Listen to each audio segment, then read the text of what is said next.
안녕하세요. 레나입니다. 오늘은 호호포노포노 평화에 이르는 가장 쉬운 길이라는 마벨 카츠가 지은 책에 대해서 얘기를 해볼까 하는데요. 제가 처음에 호호포노포노를 알게 되었을 때는 그랬어요. 이렇게 단순한 방법으로 기억이 정화가 된다고?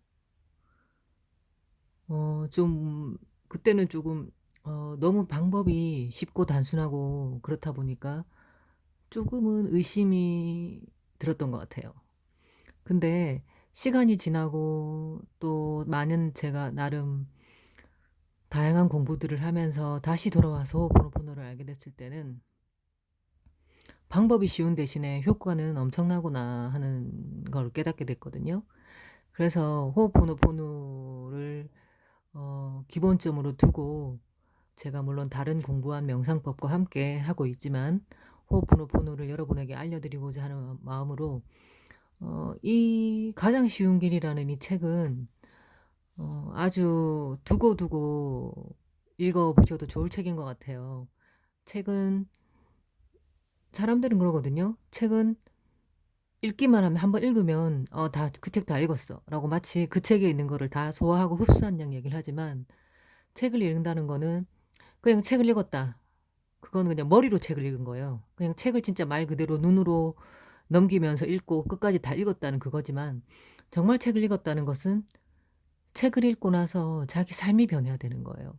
책에 있는 내용을 내 몸으로 다 살아낼 때 그렇게 하려면 책 읽어서 책을 읽어봤다라는 게 얼마나 무겁고 비중이 크고 무게가 실리는 그런 말인지를 여러분이 잘 아셔야 될 것 같아요. 물론 그래서 저도 아직 그런 걸 완전히 체화한 단계가 아니기 때문에 저도 지금 여러분들처럼 함께 해나가는 과정에 있으니까 서로 더욱더 의욕을 가지고 호호포노포노 정화를 할 수 있기 위해서 그 책 중에 있는 부분 중에 제 마음에 와닿았던 부분을 소개하고 함께 얘기해 보도록 할게요. 우리가 반응하는 대신 정화할 때, 놓아버릴 때 우리는 다른 뺨, 즉 사랑의 뺨을 대고 있는 것이다. 반응하지 않고 정화하는 것은 다른 뺨을 대는 것. 우리가 속상한 일이 있거나 뭐 원하지 않는 일을 맞이하거나 하면은 남 탓을 하게 되잖아요. 원망하게 되고. 그리고 또 그러다가는 어떻게 하죠? 결국 자기 탓을 하죠. 자책을 하죠. 자책이나 원망은 데이비드 호킨스의 그 부분에 봐도 자책이라는 것은 되게 낮은 단계, 거의 바닥에 있는 단계의 낮은 수준의 에너지 단계거든요. 그러니까 자책하는 게 그렇게 나쁘다고 합니다, 여러분. 자책하는 것에 대한 경고나 경각심을 갖게 하는 말들이 되게 많거든요, 책에. 그러니까 자책하거나 남을 원망하지 말고 예수님이 그랬잖아요.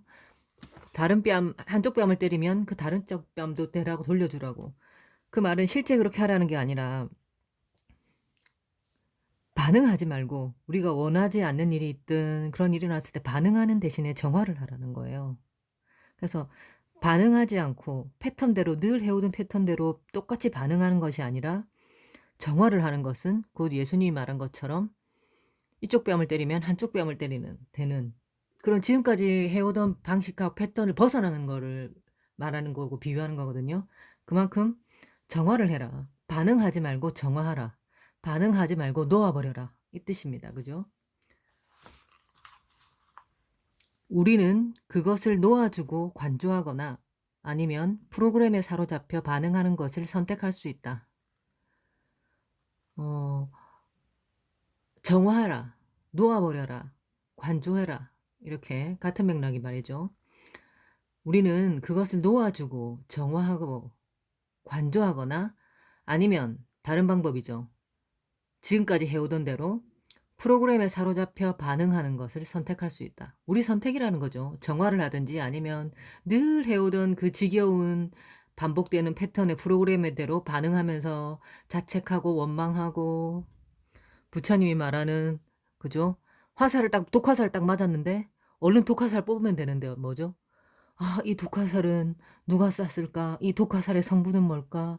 어느 방향에서 놀아왔고 내가 지금까지 뭘 잘못해서 독화살을 맞았나? 이런 뭐예요? 독화살 한 번 맞은 것도 억울한데, 그죠? 두 번, 세 번, 네 번, 다섯 번째 화살을 자기가 자기한테 맞추고 있는 거죠. 그러니까 그러지 않으려면 뭐예요? 우리도 프로그램대로 그때 제가 제 강의에서 말씀드렸듯이 기억 로봇으로 반복되는 그 지겹고 지긋지긋한 패턴대로 하지 말고 정화라는 거죠. 정화가 뭐 어렵나요? 쉽잖아요. 미안합니다. 용서하세요. 사랑합니다. 감사합니다. 이 네 가지 말을 하면 되거든요. 호흡호노포노는 정화, 놓아버림과 반응, 즉 행복과 고통 사이에서 선택할 수 있는 우리 내면의 힘을 일깨워준다. 이것은 매 순간 우리의 삶 속에서 일어나는 선택의 문제다. 호흡포노포노는 정화와 반응, 놓아버림과 반응, 즉 행복과 고통 사이에서 선택할 수 있는 우리 내면의 힘을 일깨워준다. 우리가 깨어있으면 주인이 되면은 선택할 수 있잖아요. 근데 우리가 잠들어 있고 무의식대로 계속 반응해버리면은 정화할 수 있는 선택을 할 수가 없잖아요. 그죠? 근데 우리가 정화할지, 계속 반응할지, 행복을 선택할지, 고통을 선택할지, 이렇게 선택할 수 있는 것이 우리 내면의 힘을 일깨워 준다는 거죠. 이것은 매 순간 우리의 삶 속에서 일어나는 선택의 문제다. 늘 우리는 매 순간 정화를 10년간 해오신 분이 그러시더라고요. 10년 이상 해오신 분이 매 순간 칼날같이 깨어 있어라 라고 하셨거든요. 그러니까 그만큼 우리가 매 순간 깨어서 우리의 삶 속에서 일어나는 선택을 습관대로 패턴대로가 아니고 정화하고 놓아버리는 선택을 해라 이 말입니다. 그죠?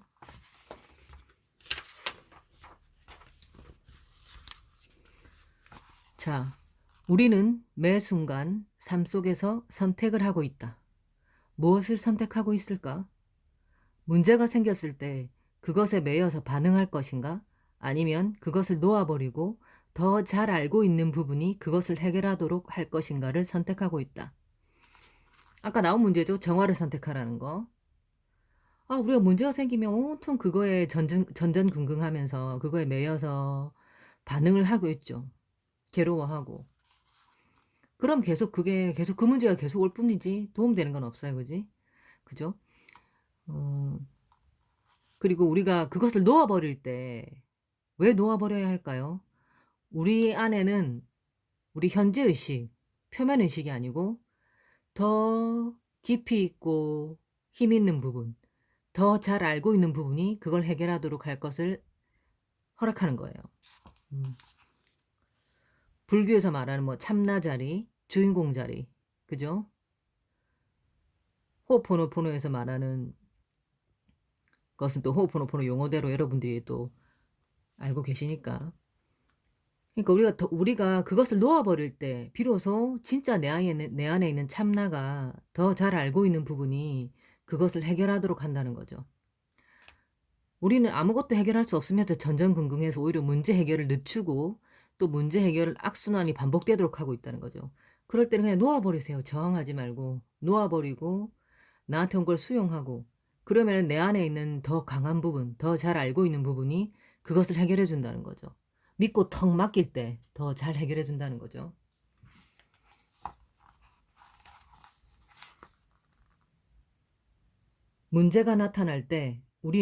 문제가 나타날 때 우리가 그것에 반응하고 집착하기 때문이다.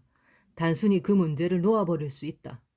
이렇게 불합리한 순환이 시작되면 우리는 스스로에게 그 기록들을 막을 힘이 있다는 사실을 잊어버린다. 그렇죠. 기록이죠, 기록. 우리 안에 있는 기억들은 기록이잖아요, 기록.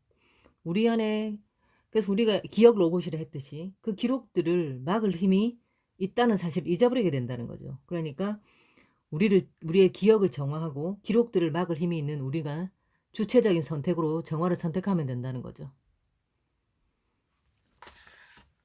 자, 또 다음 시간에 이어서 하겠습니다. 감사합니다.